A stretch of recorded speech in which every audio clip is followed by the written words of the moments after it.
വണക്കത്തോടും ഭയത്തോടും വണക്കത്തോടും കൂടി ചെവിയെടുത്ത് നമ്മുടെ മുമ്പാകെ വായിക്കപ്പെടുന്ന നമ്മുടെ കർത്താവ് യേശുമിശിഹായുടെ വിശുദ്ധ ഏവങ്കേലിയോനിലെ ദൈവത്തിന്റെ ജീവനുള്ള വചനങ്ങളുടെ അറിയിപ്പിനെ കേൾക്കണം. നിങ്ങൾക്കെല്ലാവർക്കും സമാധാനം ഉണ്ടായിരിക്കട്ടെ. അവിടുത്തെ ആത്മാവിനോടുകൂടി ദൈവമായ കർത്താവ് ഞങ്ങളെ യോഗ്യരാക്കുമാറാകട്ടെ.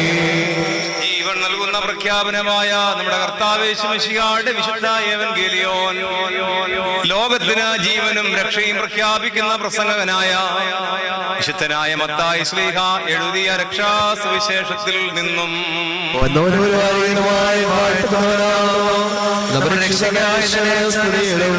നാം എല്ലാവരുടെ മേലും